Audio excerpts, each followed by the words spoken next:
نہیں جی، بہت اچھی خبر ہے، اور میں چاہتا ہوں کہ آپ اس کے لیے دعا کریں، ہاتھ اٹھا کے درود پاک پہلے پڑھیں اور پھر دعا کریں کہ اللہ تعالیٰ جو ہے نا یہ بھارتی جو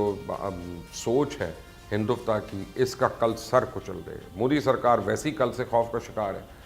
کیونکہ کسان احتجاج کے خلاف سکھوں کے قتل عام کی گھناؤنی منصوبہ بندی بے نقاب ہو گئی ہے، اور بھارتی کسانوں نے 26 جنوری کو مودی سے ٹکر لینے کا اعلان کر دیا، اور یوم جمہوریہ پہ مودی سرکار کو انتہائی شرمندگی اور خفت کا سامنا کرنا پڑ رہا ہے۔ مودی سرکار تو اس وقت اپنے ہی ملک میں اپنے ہاتھوں سے آگ لگا کر بیٹھی ہوئی ہے، اور یہ حکومت اپنے ہی لوگوں کی جان کی دشمن بنی ہوئی ہے۔ ایک بار پھر انتہا پسند نریندر مودی کے سیاسی فائدے کے لیے اپنے ہی ملک کے لوگوں کو مارنے کی گھناؤنی سازش ان کی پکڑی گئی ہے۔ ہوا یہ کہ احتجاجی بھارتی کسانوں کے رہنماؤں نے کل رات گئے ایک سنسنی خیز پریس کانفرنس کی، جس میں انہوں نے اپنی مودی سرکار اور اس کی یہ سازش کو بے نقاب کر کے رکھ دیا کہ کیسے بھارتی سرکاری ایجنسیز انتہا پسند ہندو تنظیم RSS کے ساتھ مل کر کسان رہنماؤں کو قتل کرانے کا پلان بنا کر بیٹھی ہیں، اور کسانوں کے احتجاج کو روکنے کی ہر ممکن کوشش کی جا رہی ہے۔ اور اس سے پہلے پلوامہ میں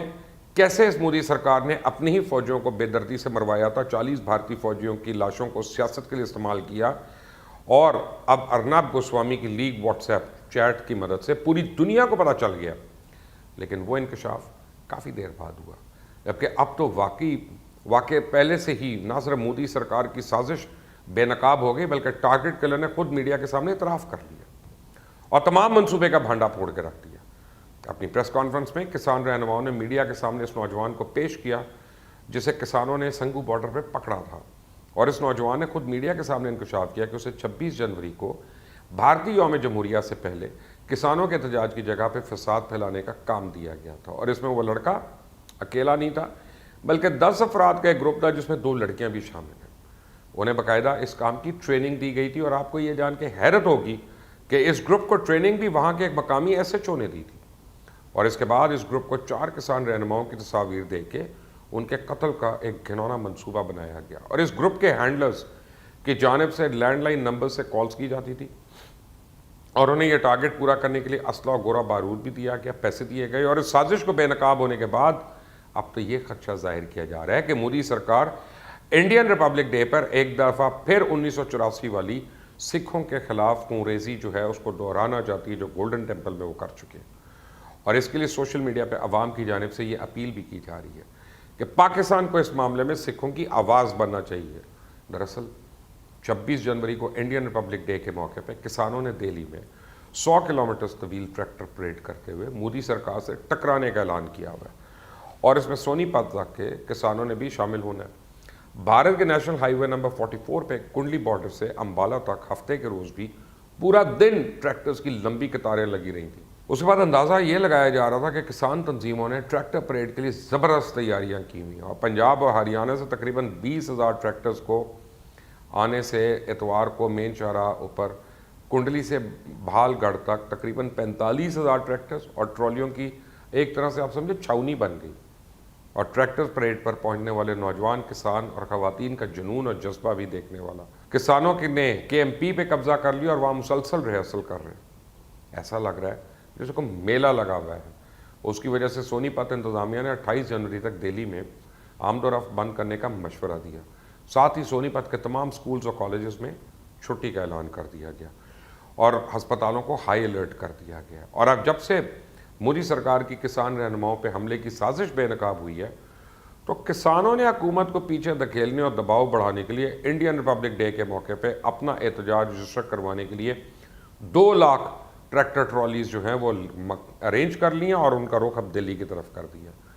3 لاکھ مظاہرین تو دلی کے باہر موجود ہیں۔ اس کے بعد مودی سرکار کے ہوش اڑ گئے،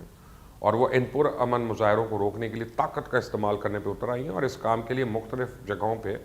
ہزاروں سیکیورٹی اہلکار تعینات کر دیے گئے۔ خوف کی شکار مودی سرکار نے ہریانہ پولیس کی چھٹیاں کینسل کر دی ہیں۔ کئی بھارتی ریاستوں میں، جن میں راجستھان، پنجاب، ہریانہ اور اتراکھنڈ شامل ہے، جب وہاں ٹریکٹر ٹرالیز نکالی گئیں تو ان پہ پولیس نے دھاوا بول دیا، لاٹھی چارج کیا۔ اس کے نتیجے میں درجنوں کسان زخمی ہوئے، سخت سردی میں بھی واٹر کیننز کا استعمال کیا گیا، سینکڑوں کاشتکار اور کارکنوں کو گرفتار کر لیا جا چکا ہے۔ دوسری طرف مودی سرکار کی ظالمانہ پالیسیز پہ احتجاج کرتے ہوئے اب تک 5 کسان خودکشی کر چکے ہیں، لیکن مودی سرکار ٹس سے مس نہیں ہو رہی۔ کسان رہنماؤں نے انڈین سپریم کورٹ کی طرف سے بنائی کمیٹی کو بھی مسترد کر دیا، کیونکہ انہیں لگتا ہے کہ کمیٹی بنانے کا فیصلہ بھی دراصل مودی کی ایک چال ہے۔ حکومت بات چیت کا بھی صرف ڈرامہ کر رہی ہے، اور اس لیے ہم مودی کا یقین نہیں کر سکتے، اور یہ حقیقت بھی ہے، کیونکہ کسانوں کے احتجاج کو چلتے ہوئے تو کتنے ہفتے گزر گئے، اور اگر مودی سرکار اس معاملے کو حل کرنا چاہ رہی تھی تو یہ معاملہ تو ہو جاتا حل، لیکن نہیں، مودی سرکار تو خود ایسے واقعات کی تلاش میں ہوتی ہے تاکہ ان کو ہوا دی جا سکے اور پھر اپنے سیاسی مقاصد کے لیے استعمال کیا جا سکے۔ یہی وجہ ہے کہ حالات یہاں تک پہنچ گئے۔ بھارت کے کسان پاکستان سے اپیل کر رہے ہیں کہ یہ ان کی مدد کرے، اور کسانوں کی تحریک کے علاوہ بھی اب کی بار بھارت کے یوم جمہوریہ کے قریب پاکستان کو لے کر کئی دلچسپ واقعات ہوئے۔ یوم جمہوریہ سے 2 دن پہلے بھارت میں پاکستان زندہ باد کے نعرے لگتے رہے، اور جس میں وہاں کی مقامی پولیس کی دوڑیں لگ گئی۔ پاکستان زندہ باد کے یہ نعرے دلی کی خان مارکیٹ کے میٹرو اسٹیشن پہ لگائے گئے، اور چند نوجوان بائکس پہ آئے، نعرے لگا کے چلے گئے، ان میں لڑکیاں بھی تھیں۔ نعرے لگانے والوں میں 6 افراد کو گرفتار کر لیا گیا، لیکن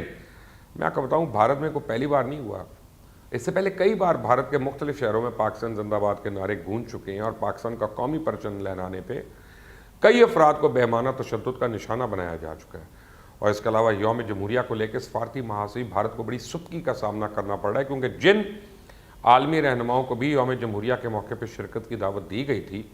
انہوں نے آنے سے انکار کر دیا، اور 55 سال میں پہلی مرتبہ ایسا ہو رہا ہے کہ کوئی بھی غیر ملکی صدر یا وزیر اعظم اس تقریب میں اب شریک نہیں ہوگا۔ اور آخر میں جب برطانوی وزیر اعظم بورس جانسن نے بھی انکار کر دیا، تو اس کے بعد اب مودی سرکار نے فیصلہ کر لیا کہ مزید کسی بھی غیر ملکی رہنما کو مہمان خصوصی کے طور پہ بلانے کی دعوت نہیں دیں گے۔ اپنی شرمندگی چھپانے کے لیے مودی کرونا بحران کی آڑ لے رہا ہے، اور اپنی عوام کو کہہ رہا ہے کہ وبا کی نئی لہر کی وجہ سے کوئی عالمی رہنما اب کی بار شرکت کے لیے نہیں آ سکتا، جبکہ اصل وجہ یہ ہے کہ جب آپ ملک میں آگ لگی ہو، آپ کے 3 لاکھ سے زیادہ لوگ سڑکوں پہ احتجاج کر رہے ہوں، ان پہ تشدد کیا جا رہا ہو، ان کو مروانے کی سازشیں کی جا رہی ہوں، کون سا حکمران ہے جو آپ کی دعوت پہ وہاں تشریف لائے گا؟ اس لیے مودی سرکار کو چاہیے ہوش کے ناخن لے، اپنی عوام کی جان لینے کی بجائے ان کے مسائل حل کرے، کیونکہ اب عوام بھی اس کا اصلی اور مکروہ چہرہ پہچان چکی ہے کہ وہ اپنی عوام کو مزید اب بے وقوف نہیں بنا سکتا، اور نہ ہی ان کی جان سے کھیل سکتا ہے۔ دعا کریں کہ کل ہندوستان کا گھنونا چہرہ، RSS کی گھنونی یہ جو ساری کھیل ہے، یہ پوری دنیا کے آگے بے نقاب ہو۔ میں تو آپ کو بڑے دن سے کہہ رہا ہوں کہ وہ دن دور نہیں کہ ہندوستان اب ٹکڑے ٹکڑے ہوگا۔ آمین ثم آمین۔ انٹل دی نیکسٹ ٹائم، اللہ حافظ۔